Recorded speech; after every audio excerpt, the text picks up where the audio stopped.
Bismillahirrahmanirrahim. Assalamu alaikum, dear friends. Hope you have enjoyed the last 2 weeks. Sorry for the absence last week. I had some important matter to attend to. So we are resuming after a week's break today. And I think the content for today's session has already been circulated to you. And as you can see, the topic today is the moral message of the Quran. So before we begin this topic, I just like to say a couple of things that relate in a very direct way to the moral message of the Quran. The foremost thing that we need to understand here is that morality is ingrained in us. It's inbuilt in us. And there is no such thing as Muslim morality or Christian morality or Hindu morality, because morality is universal. And as far as ethics and morality are concerned, the standards of truth, justice, sympathy, kindness, there's so many things which are common to all human beings. And therefore, they form a very large superset of the things that we have in common. Uh, so this has to be understood at the outset, that we are not talking about some special morality or some different morality. Morality is the same. It's a human trait. And because of the fact that it's a human trait, it has a huge amount of commonality, as I said, with all other people. And let me even allow myself to say that even people who do not believe in God, even people who are atheists, even they subscribe to these standards of morality. So such is the overwhelming commonality that I just mentioned. So the first thing that you need to understand is that whenever the Quran talks about morality, or whenever the Bible talks of morality, it's not as if it is giving a new directive or informing you of what morality is. The purpose of mentioning moral directives in the scriptures is that they just want to remind you about something which is already present in ourselves. So this is something very important that we have to understand, that the moral message of the Quran or the moral message of the Old Testament or the New Testament, if it is to be understood and read, it has to be understood and read as if it is reminding us of something which we already have. It's not giving us some information. It's not that it's informing us for the first time. So this was the first thing that you should keep in mind, because this makes a lot of difference in our approach. The second thing which also is very important is that as far as what wrong and right are concerned, or morally right and morally wrong are concerned, the biggest judge of right and wrong again is not something that you need to find from the Quran or from an external agency, like for example asking a scholar or consulting someone. No, the conscience that we have in our own selves, that is the biggest judge of that right and wrong. So the second important statute is that right and wrong need not to be found out from people around us, or from the scriptures, or from the Quran, or from our elders. No, they are ingrained in us. And as I said, the biggest judge of right and wrong is the conscience that you have. If it is a living and a vibrant conscience, which normally we have, we get to know what right and wrong are. So we just need to ask ourselves, we just need to put this query to our own conscience. And even before we put that query, even before we pose this question, we have the answer to us, because there is something which really disturbs us in the heart when we do something wrong, or we see other people do something wrong. And again, there is something in our heart which really feels happy when we do something right.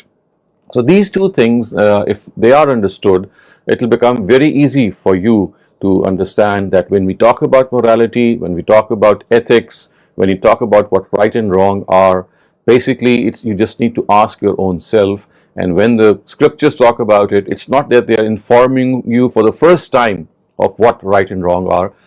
The third thing which flows from these two premises is that we often tend to forget these standards of morality. So we human beings, we are forgetful. Like many other things, we also forget what right and wrong are. So the purpose that the Quran or other scriptures mention morality is to remind us, to again put those facts which we already have in ourselves before us, so that we always realize that there is something bigger to it, And it is not that we are, if we don't have anyone to remind us of. So you see, this is one of the favors of the Almighty. It's a blessing of the Almighty that because we are made in a way that we forget things, so the Almighty keeps us reminding through these passages in the Quran. The passage that I have selected for you today actually is a passage from the 17th surah of the Quran, which is called the Surah Bani Israel. You'll find similar passages at other instances in other surahs of the Quran, and you'll find similar passages in the book of Psalms, which was revealed to David, in the New Testament, which is revealed to Jesus, and in the Old Testament, which was revealed to Moses. So God has been kind to us, so that He makes us in presence. It keeps us in presence of what these facts are, and by reminding them, by putting them in different styles and structures, at times in a brief way, at times in a comprehensive way, He keeps us in that flow. So if these are the three important things that we have to understand about morality in general, and you can clearly see that how very closely it links us to all humanity. People around you, you might be living amongst Christians, Jews, Hindus, Sikhs, all kinds of people. So you see, the biggest thing that you can trade off with them, you can find that you are alike, is this issue of morality. Of course, there are at times certain applied issues within morality that might be slightly differently perceived, but basic morality, if I talk about basic morality, that is something which is common to all human beings, and therefore it is a means of bringing us together, tying us together in that knot, and making us one big family. And so humankind, as I would say, is one big family which professes the same moral message. So now let's start off with the passage that you have in front of you. So these are verses from Surah Bani Israel, as I just said, and there are plenty of them. And as we normally do, we will first read the translation of this passage, and after that, once we read this translation, we will inshallah attempt certain questions which relate to this passage. And as you very well know, that the purpose is that you think more on this passage, you contemplate more, give more time, just not read over it, but understand the passage more deeply. I'll just read the Arabic text. Remember, there's one thing important also that I would like to let you know, is that at times, although we are not proficient in reading the Arabic text, but this has a very important role to play, because if we have to read the Quran, or we have to offer the prayer, so the Quran forms an integral part. So do make it a point whenever you have the time and opportunity to be fluent in reading, and so that this is something which should not be a cause of deprivation. So, but for the time being, I'm just going to read out the Arabic for you, and then we'll have its translation. So it says, "La taj'al ma'allahi ilahan akhar," and I would request you to focus your eyes on the text, so that maybe some of the pronunciation aspects and your own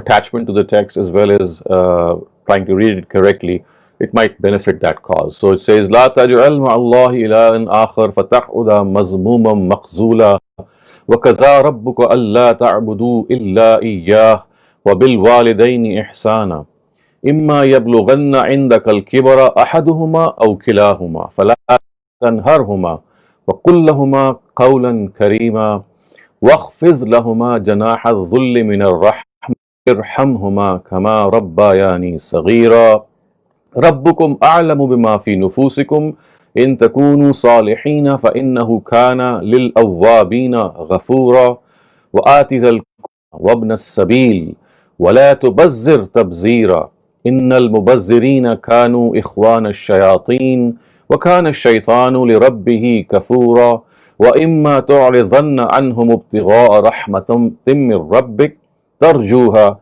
فقل لهم قولا ميسورا ولا تجعل يدك مغلولة إلى عنقك ولا تبسطها فتقعد ملوما محسورا إن ربك يبسط الرزق لمن يشاء ويقدر إنه كان بعباده خبيرا بصيرا ولا تقتلوا أولادكم خشية إملاق نحن نرزقهم وإياكم إن قتلهم كان خطأ كبيرا ولا تقربوا الزنا إنه كان فاحشة وساء سبيلا ولا تقتلوا النفس التي حرم الله إلا بالحق ومن قتل مظلوما فقد جعلنا لوليه سلطانا فلا يسرف في القتل إنه كان منصورا ولا تقربوا مال اليتيم إلا بالتي هي أحسن حتى يبلغ أشده وأوفوا بالعهد إن العهد كان مسؤولا وأوفوا الكيل إذا كلتم وزنوا بالقسطاس المستقيم ذلك خير وأحسن تأويلا ولا تسلك به علم إن السمع والبصر والفؤاد كل أولئك كان عنه مسؤولا ولا تمشي في الأرض مرحا إنك لن تخرق الأرض ولن تبلغ الجبال طولا كل ذلك كان سيئه عند ربك مكروها ذلك مما أوحى إليك ربك من الحكمة ولا تجعل مع الله إلها آخر فتلقى في جهنم ملوما مدحورا. Even at times you don't understand the meaning directly, you feel that power, but imagine if you are able to understand directly what these words refer to. They literally move you, and they have that special influence on your hearts. So let me see who is going to read this passage. Okay, so let me ask Zirak. Zirak, can you read it? Yes. Thank you. And do not associate other deities with God, lest on the day of judgment you are left blameworthy and disgraceful. And remember that your Lord has enjoined you to worship none but Him and to treat well your parents. If either or both of them attain old age in your life, show them no sign of impatience, nor scold them while answering, but speak to them with good etiquette and treat them with humility and tenderness, and say, Lord, be merciful to them the way they nursed me in the childhood. Your Lord fully knows what is in your heart. If you remain obedient, He forgives those who turn to Him and give to the near of kin their due, and also the destitute, and to the traveler. Do not squander your wealth wastefully, for the wasteful are Satan's brothers, and Satan is never to his Lord. And if you have to disregard those in need because you are seeking your Lord's bounty for which you are waiting, then at least speak to them affectionately, and do not be miserly and overspend, that as a result of you should either be approached or be reduced to indigence. Indeed, your Lord gives abundantly to those to whom He pleases, and sparingly to whom He pleases. Okay, so I would now like the next paragraph to be read by someone else. So, can I request, Sine, could you read the rest of the? He is aware of His servants and is observing them, and do not kill your children for fear of poverty. We provide for them also and for you, because killing them is a heinous crime. And do not even go near adultery, because it is blatant lewdness and a very evil path. And do not kill any man whose life has been held sacred by God, except for a just cause. And remember that if a man is slain unjustly, we have given his heir the authority. Then he should also not exceed limits in his revenge, because he has been helped. And do not approach the wealth of orphans except in a just manner, until they reach maturity. And keep your promises, because you shall be held accountable for promises. And full measure when you measure, and weigh with correct scales. This is better and fairer as far as the consequences are concerned. And do not go after what you know not, because eyes, ears, and heart, all of them shall be questions. And do not walk conceitedly on the earth, because neither you can split the earth, nor can you rival the mountains in stature. The evil of each of these to your Lord is very displeasing. This is the wisdom which your Lord has revealed to you. Hold on steadfastly to it, and in the end listen once again. Serve no other deity besides God, lest as a result you shall be cast into hell, condemned and rejected. Oh, thank you, Jazakallah. Thank you very much, Sine. And so now let's move on to the comprehension questions, and I think you must be having them right in front of you. And so the first of these questions is, as you can see that you've just read the translation, that there are certain things that we are required to do or we are asked to do. You do this or do that, and there are certain things that we have been stopped from doing. We're told not to do them. So I'd like you in the first instance to make a list of things that we have been asked to do, or in other words, make a list of the do's mentioned in this passage. I think the question is pretty clear. I hope so. If you have any questions, do let me know. Any clarification? Otherwise, please start writing the do's which are mentioned in this verse, which of course refer to the fact that what should be done, what God is asking us to do. Just to give you an example, it tells us to be kind to our parents. So this is one of the do's. So you have to make a list of the rest of them as well. So you can take some time and just read through the passage once again and start noting down.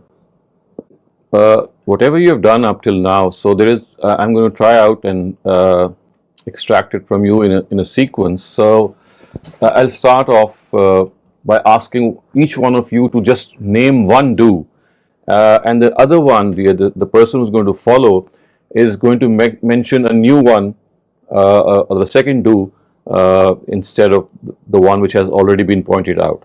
So in this sequence, the number of do's will be asked from each of you, or maybe this consecutive people from among you, such that you just name one of them, and that one should not be the one which someone prior to you has already mentioned or answered. Okay, let me start with Ali. And to treat well your parents if either or both of them attain old age. That's fine. So the first important thing which has to be done is that treat parents when they reach old age. But what about the fact if they are not in old age? Should it be different in that case? I mean, it says treat well when they are old. What about when they are young?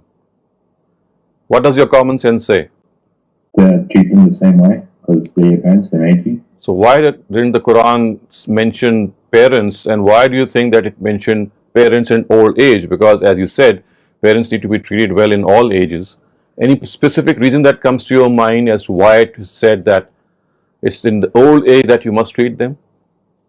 Anyone else who can say that why has the Quran specifically pointed out old age? Of course, as we all know, parents have to be treated well in all ages. But why is it that this specific old age has been mentioned? Any one of you think? Assalamu alaikum. Wa alaikum assalam. I think it's because they've nursed you in your childhood, so you're essentially returning the favor when they're older and they don't have as good of a health as they were when they were younger. Right. So it's pretty close. So, Yeah. So in the verse, in the translation, it says to say, Lord, be merciful to them the way they nursed me in childhood. Right, so you're very close about that. Just one thing which perhaps needs to be pointed out here is that, you see, in old age, parents become jittery. They become impatient. They behave like children actually. And so you have to be more patient with them. And that is why the prayer which you just said, Rabbirhamhuma kama rabbayani saghira, that God be merciful to them the way they nursed me. So the part that nursed me, that if you just, look deeply on that part, is that God thinks that because when you were small, you were impatient. You were doing all sorts of things which required the patience of your parents. And now it's the reverse. When parents age, they act like babies at times. So young parents, they are more patient, they are more considerate at times, because you see, when they are not that old, they are not dependent on you. But once they grow old, they become dependent on you, they start forgetting things, and you have to have that extra patience. So it is here that the Quran has said that obviously in the case of young parents, you would not be, facing such things as you would face when parents would grow old. So in order to point out the gravity of the situation, the depth of the situation, that in old age parents need more attention because they start behaving like babies. So you have to be more patient with them. So thank you very much for that, Novera.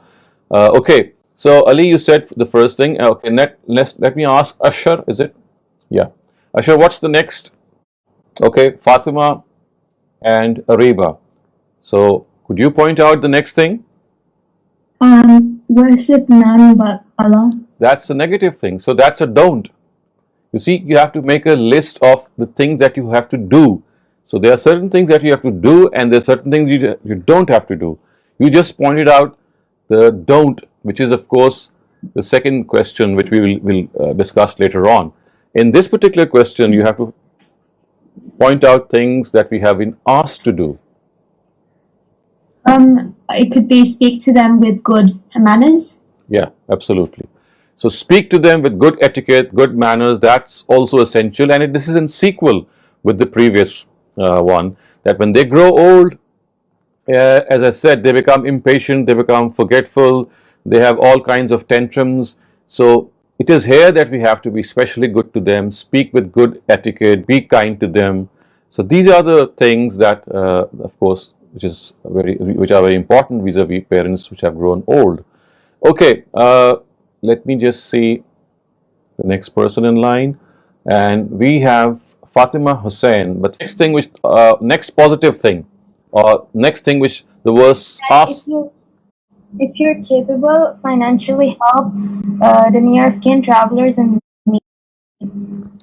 I think you've just missed one thing, just before that. Look again.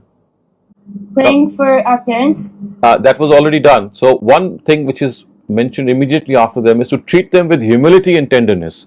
So you see, the treatment of parents is mentioned first of all is that just treat them well. That was the first point. And now this rest of the 2 points are now explaining further what that good treatment was. One of them was speak to them with good etiquette. And the other one is treat them with humility and kindness. I mean, tenderness, sorry.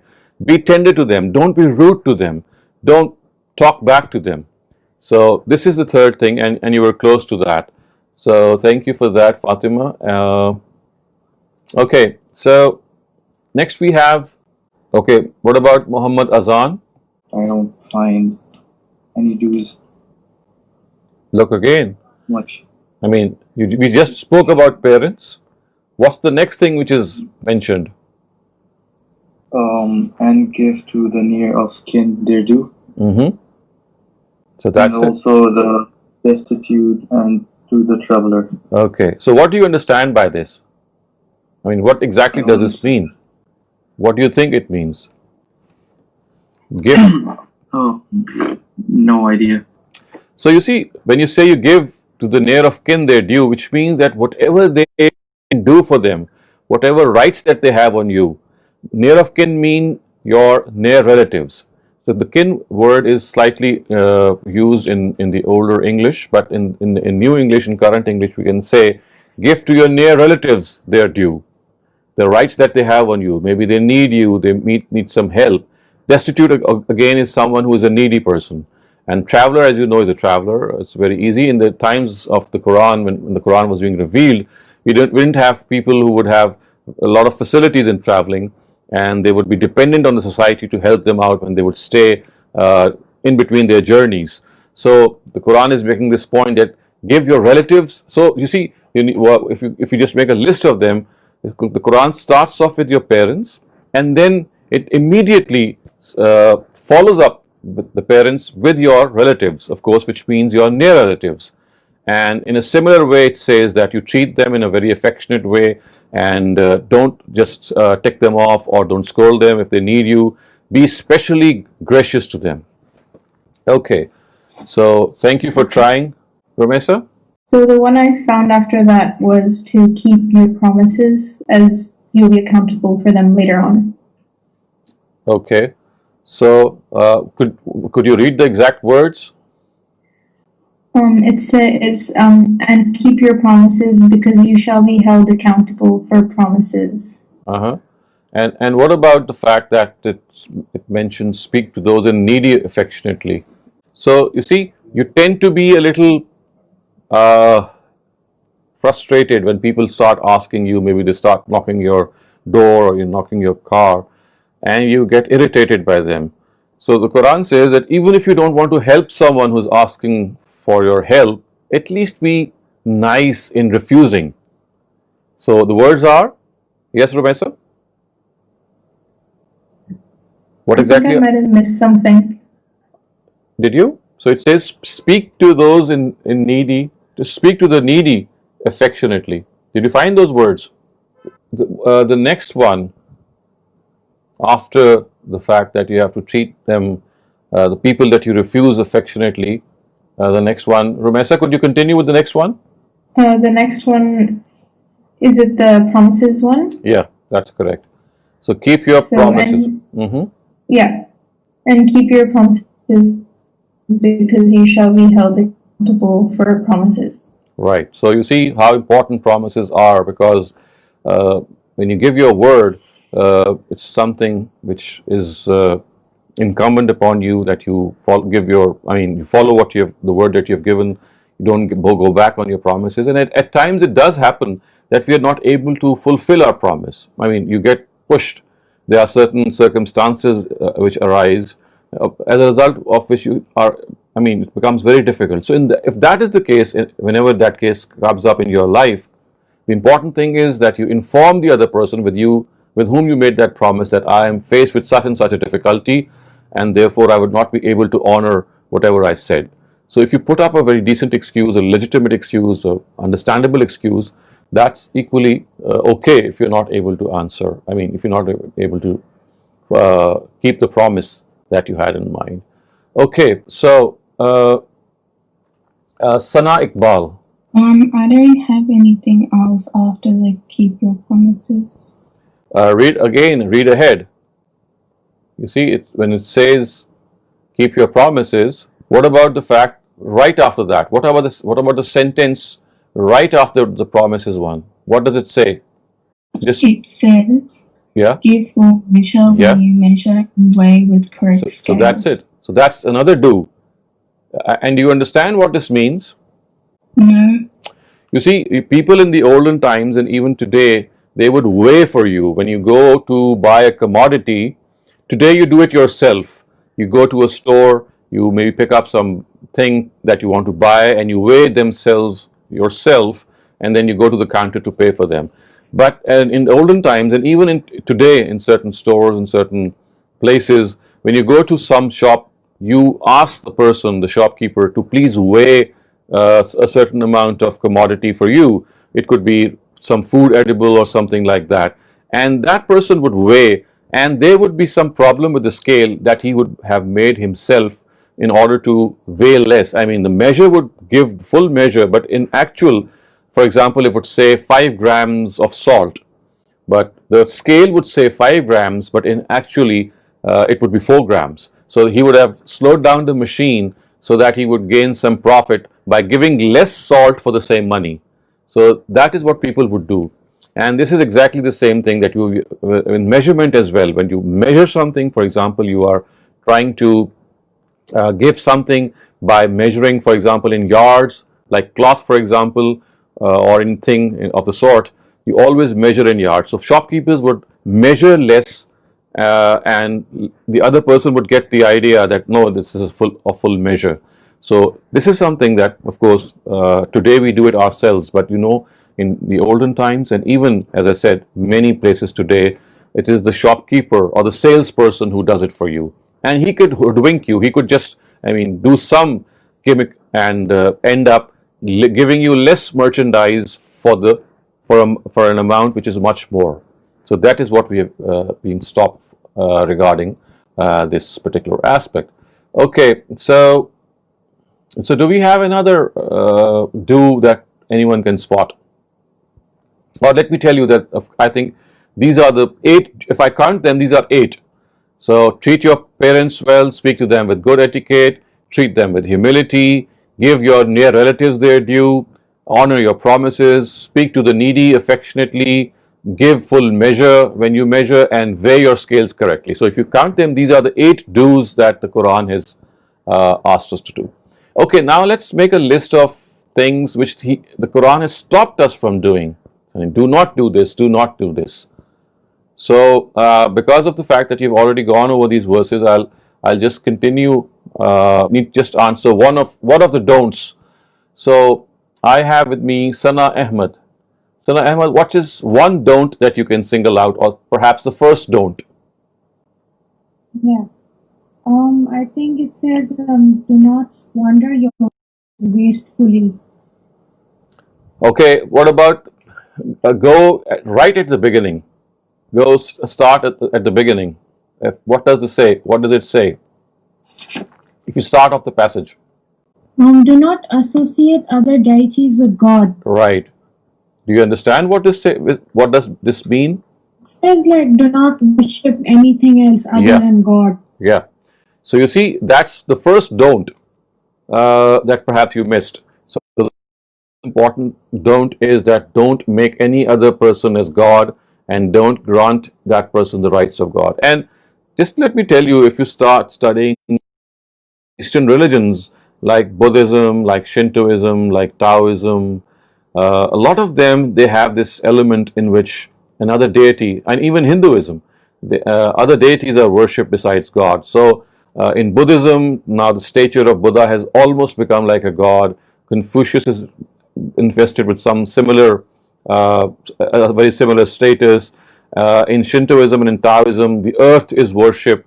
The parts of nature itself is worshipped. So there are a lot of things which people are still worshipping besides God. And to be very close to our own selves are our Christian brothers, who of course have the same sentiments for Jesus.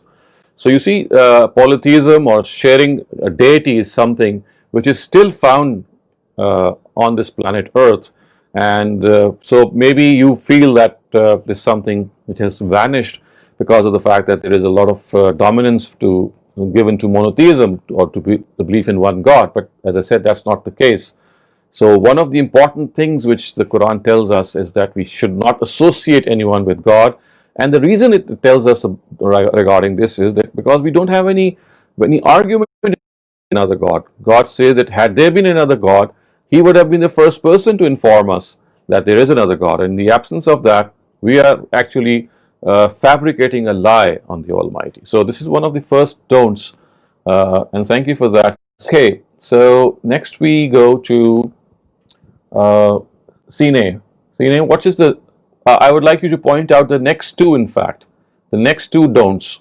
I think the first one is do not squander your wealth wastefully, and then do not be miserly or overspend. But so in the part with the parents, do you think there is something mentioned negatively regarding the parents as well? Show them no sign of impatience nor scold them. Yeah, exactly. So these are a set of two don'ts which are. The first was regarding the Almighty, that do not associate anyone with God and worship none but Him. And then we have the parents, that do not be impatient. And this is, as I said, especially with the case when your parents are slightly older, so they become impatient themselves. And we are being told that we should not be impatient with them. And the other most important thing is that you must not scold your parents, which of course means talk back to them or speak to them rudely. So yes, thank you very much for that, Sine. Okay, so I would now like to ask Wajid. Wajid Tahir, could you point out the next two don'ts? And do not kill your children for fear of poverty, and do not even go near adultery because it's blatant lewdness and very evil path. Right. So this was a custom of the Arab society, and even today you'll find societies which kill their children. I mean, it's such a, I mean, it's just even difficult to say these in words, but they do kill their children for the fear of poverty, because they think, and this would especially happen to girls, because in those times women were not an earning hand, and they would kill them because they would think that they are a burden to them. And adultery, as you know very well, is having illicit relations, and this includes fornication, of course. Of course, the word adultery is something is used basically regarding extramarital relations between people who are already married. But of course, included in this is fornication as well, which means consensual extramarital relations, which would mean consensual sex between two individuals in any way, between a girl and a boy. So this is, and look what the Quran has said. It does not. It didn't say that don't do adultery. It says do not even go near adultery. which of course would mean that things which incite us, things which arouse us and take us close to that thing should be avoided. So this is the warning of the Quran, because such is the attraction in this, that if you start treading that path without knowing, the next thing that you know is that you're into it. So don't even go near that thing. So this is how the Quran has warned us. So thank you for that, Wajib. Zoya Bernie, next two things. Yeah. And do not kill any man whose life has been held sacred by God, except for a just cause. And do not approach the wealth of orphans except in a just manner until they reach maturity. Right. Thank you, Zoya, for that. And what do you think does it mean when it says that do not kill any man whose life has been held sacred by God? So is there any other life which is held unsacred by God, or is it talking about some special case here? I think that it's sort of, I don't know if it's considered a special case, but the example that I can think of is that back when Prophet Muhammad was establishing Islam, the men that he was allowed to kill were those that were fighting against Islam. And so they were no longer held sacred. So examples like Abu Lahab and so on and so forth, those that were blatantly against it. So I think that's the just cause, and and if it's a man that is made unjustly, it's like random murder for some other selfish or forbidden thing in Islam as well. Absolutely right, Zoya. So it's like saying that people who, for example, they kill someone and then they have to be killed in return. So this is what we call qisas, or treating someone in the same way that that person treated the victim. So that would be something that would not be wrong if you kill that person, or someone who starts fighting with you and you kill someone in self-defense. Again, that would not be wrong. But killing someone in an innocent way, a person who is innocent, that is what is being talked about here. And it is here that we Muslims, of course, need to understand this fact. And if you remember, I mean, maybe some of you would be knowing this fact that a couple of days ago, a Chechen killed a French teacher, and he thought that because of the fact that that teacher had made some cartoons of the Prophet Muhammad sallallahu alaihi wasallam, so therefore he should be beheaded, and he did so. So this is something which is going absolutely against the dictates of the Quran. You just cannot, even if a person is making fun of the Prophet, if he's doing something bad, you need to ignore such people. You need to, just leave them alone, and God is going to take care of them. We don't have any right to kill such people. So it's a huge reminder, and I wish these verses are read out again and again to such people. Okay, the last two, maybe, or last couple of things which remain in the don't list. I will ask Ali once again. Last two, right? Yeah, the last. Isn't the Quran asking us to not go after something that we... and do not go after what you know, and do not walk conceitedly on Yeah, absolutely right. So the first thing that the Quran says is that do not go after something what you do not know, which of course means that there are certain things about which you have no knowledge, and you start gossiping about them, and you start making an estimates about them, and there's certain things which are meant to be, not revealed to you, and you start making conjectures about them. So conjecturing, speculating, and then building your whole action around those conjectures is something that we have stopped from. I think this is plain common sense. And lastly, and very importantly, do not walk conceitedly on the earth, which of course means that arrogance, conceit, pride, vanity, all these things have to be shunned. We have to be humble, we have to be down to earth, we have to talk to ourselves and tell ourselves that if we have some good trait, it's not that we should become arrogant, we should become thankful to God. So the right thing would be that if we have something to be proud about, that pride should not make us arrogant, that pride should make us humble. So I think these are the things that you have very nicely pointed out, my dear friends, and I do really feel happy that these things have now come under discussion. So now we're going to go through some of the later questions that you might be seeing in your handouts, and these are very short questions, and hopefully we'll be over with them in very soon. So one of the questions is that there is one thing which is forbidden twice in this passage: do not, do not. Which one is it, and why do you think that is repeated? So I'll ask a volunteer, anyone who knows the answer, that there is one thing which has been stopped from twice. Is it do not worship no one but God? That's absolutely right. And could you read the words where the two times which it has been mentioned? Yeah. Do not associate other deities with God. And at the very bottom it says serve no other deity besides God. Absolutely correct. Is that Fatima or Ariba? Fatima. Okay. So Fatima, you've nailed it. And the fact is, there's another part to this question. And why do you think this is repeated? I mean, the rest of the things have been said just once, and this is the thing which has been said twice. I think it's a very important forbidden thing. I think the first pillar of Islam, the Shahada, it mentions only worship God and don't worship anything else besides Him. Mm-hmm. So I feel like it's just saying it twice kind of like points out how significant this is. Absolutely. And the important thing is that it has been repeated not just in the middle, the starting and the ending point. I mean, the first and the last. So it encircles the whole group. It starts off with something and it ends on the same directive, which of course, as you rightly said, it points out the importance and the significance of the fact that we should not associate partners with God.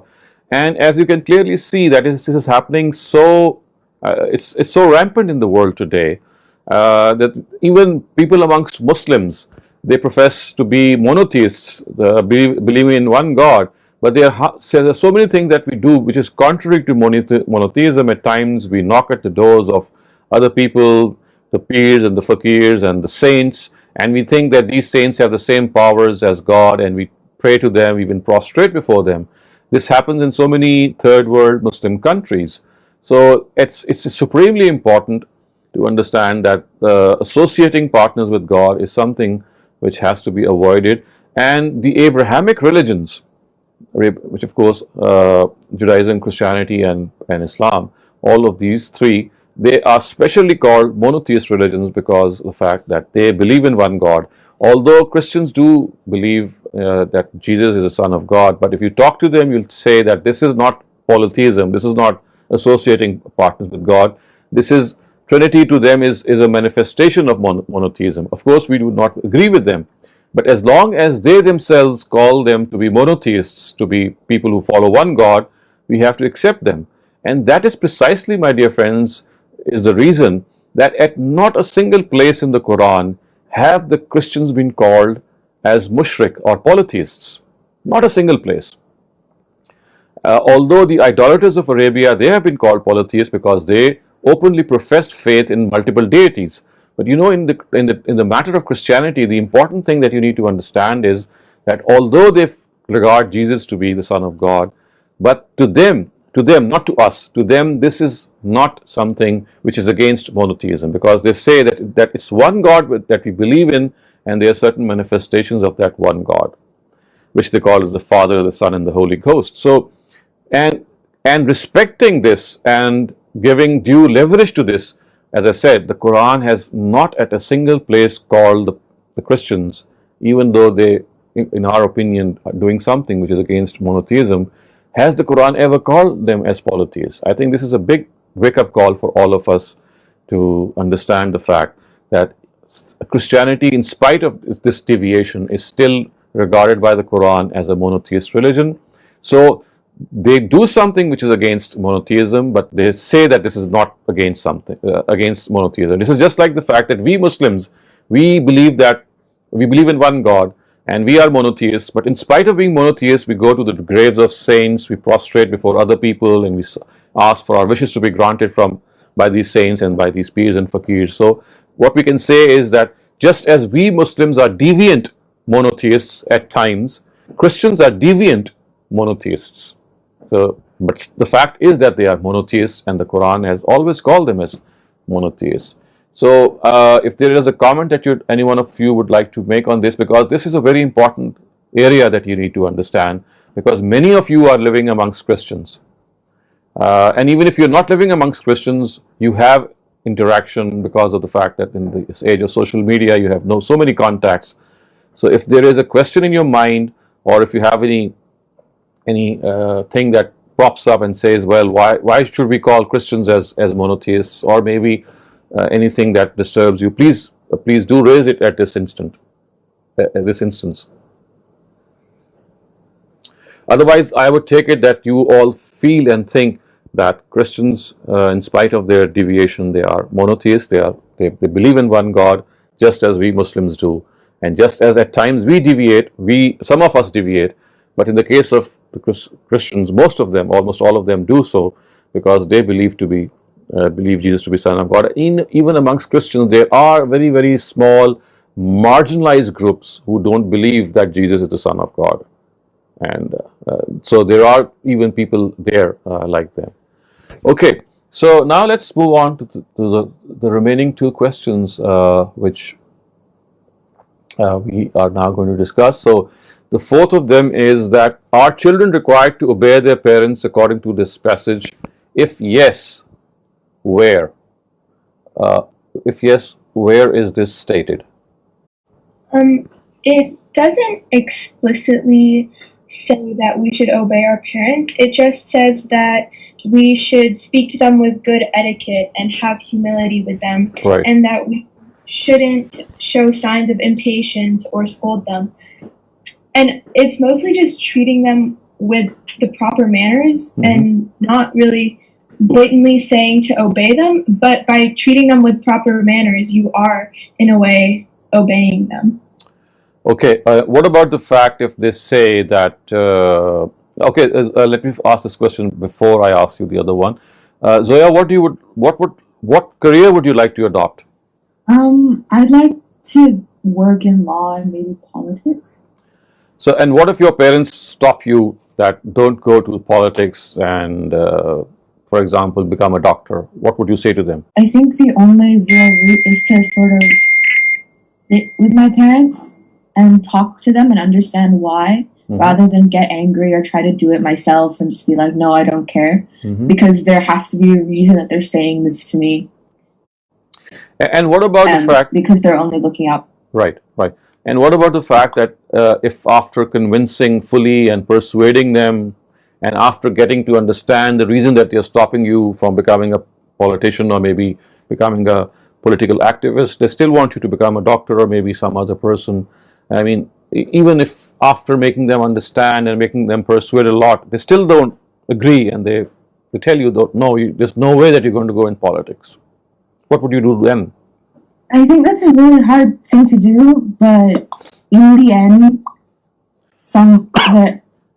at that point, I think I should be old enough to as well make my own decisions, in a way. I've been given this resource that is my parents, and I've given me their opinion. So I'm not exactly sure, but what I would say from my very young and inexperienced standpoint, that I should go with what I believe to be correct, because you must also make mistakes, even if this happens to be one of them, in order to learn more about the world. So, see, the point that I would like to make here is that, you see, what you need to understand is that the ultimate decision, the final decision, even if it is a wrong one, has to be taken by you. This is something which is so important that parents need to understand this, we need to understand this, the children need to understand it, that it is a basic human right which the Quran, which common sense, which norms of nature grant every individual, that once they grow up, they have an independent choice to make. I mean, the parents can influence them, you can discuss the negatives, the pros and the cons, but at the end of the day, if you feel that you have been made for some particular field that you would really like to try at least, then remember that this would not be disobeying them. Remember, this would not be treating them wrongly, because you see, there is a notion amongst us that ultimately we have to respect the wishes of our parents, and if they are insisting, let me give you a tougher example.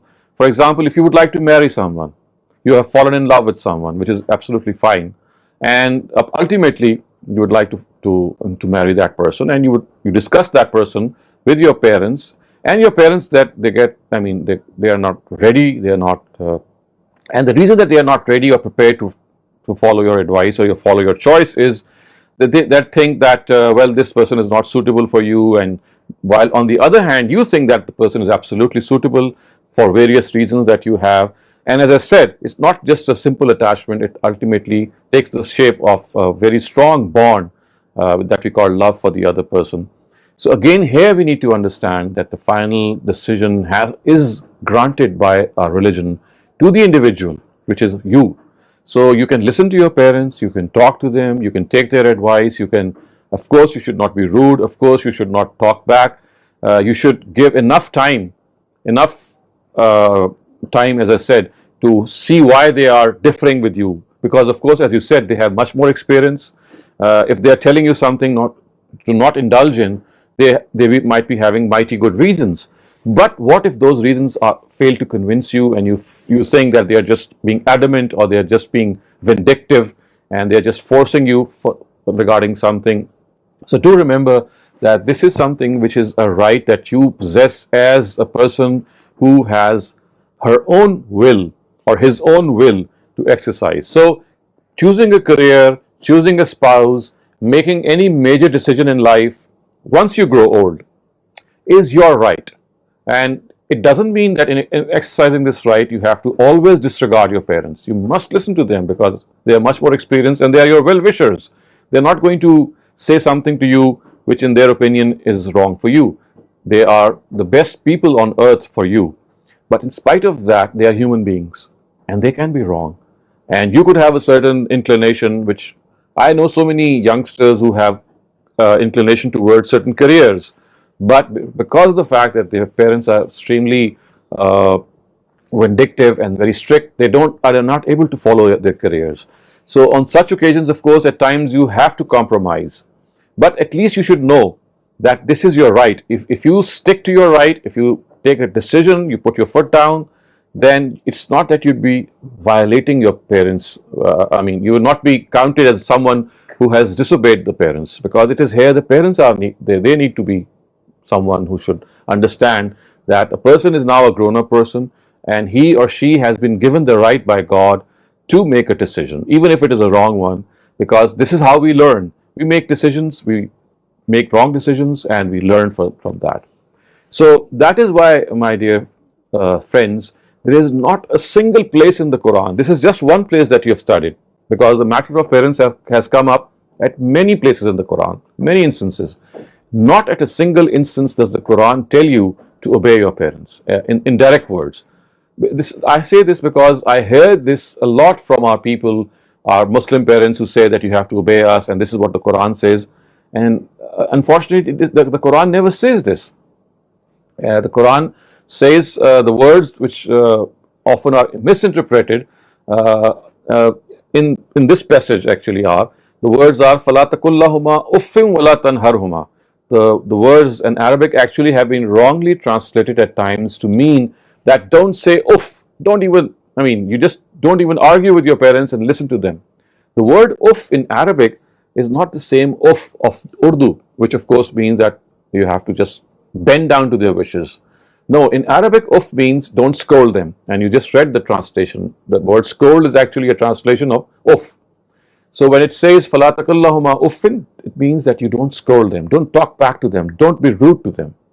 So this is the verse which is often used by parents, or I would not say it in a wrong way, but this is how their own parents told them, that the Quran tells us to obey the parents because we just cannot argue with them. No, this is not what the Quran says. So having said all these things, the bottom line is that taking any decision, any major decision in your life is your ultimate prerogative.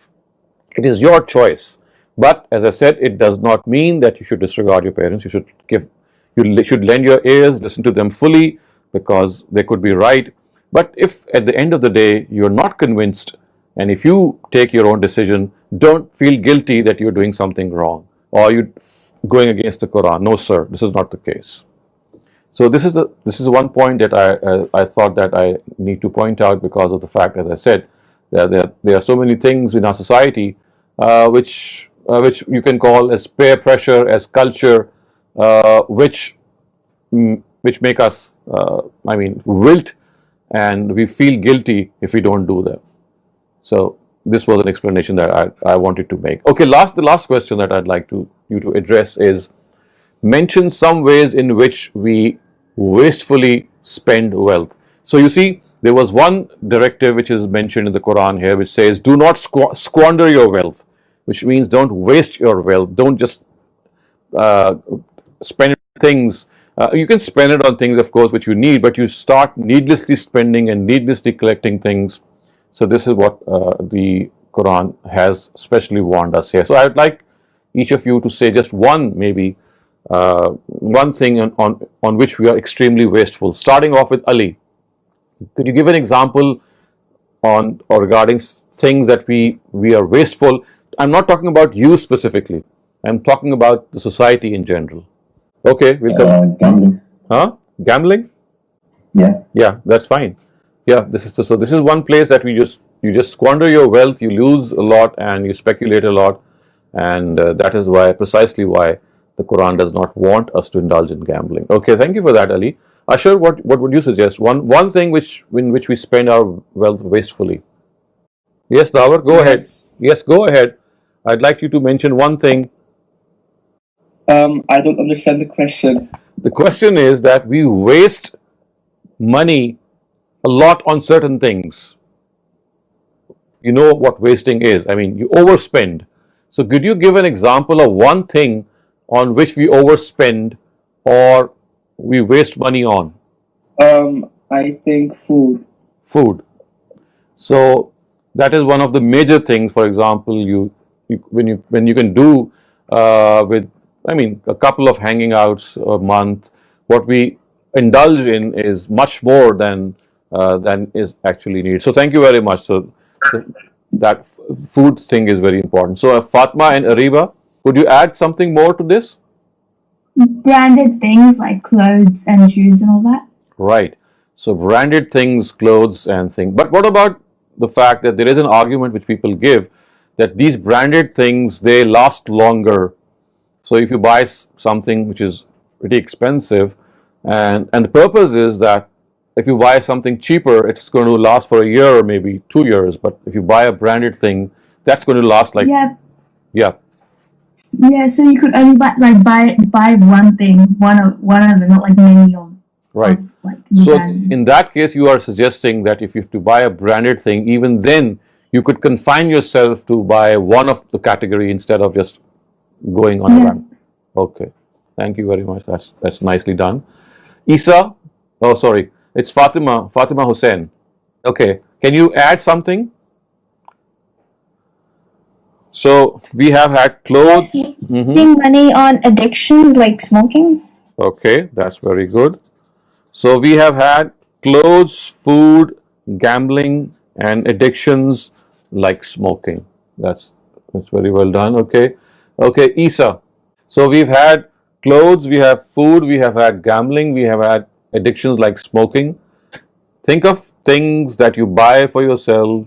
What about Muhammad Azan?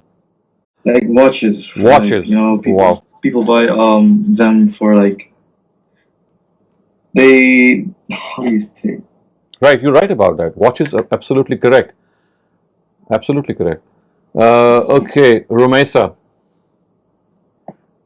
I think maybe like extremely large housing that's completely unnecessary. So, for example, some people buy like $1 million houses when they only really need like one room and like a kitchen and maybe a small entertaining space. Okay, that is absolutely correct. Thank you for that. So, Sana Iqbal. Having like multiple cars when you don't need them. Having what? Multiple what? Cars. Cars. Okay, yeah. Multiple cars, or maybe even having one or two of them, which are extremely expensive, and you could have been more simpler. Yes, thank you for that. Okay, so we have Sine. Maybe the concept of bulk buying in general, like when you bulk buy toothbrushes, you think you're paying less, but then you don't use it timely. So you're saying buying in bulk, things which you could have, I mean, bought in less quantity. Right. Okay, that's fine. Wajid, anything comes to your like buying expensive products like phones, tablets, watches. right. So I was just thinking that someone has got to point out this, and you just did.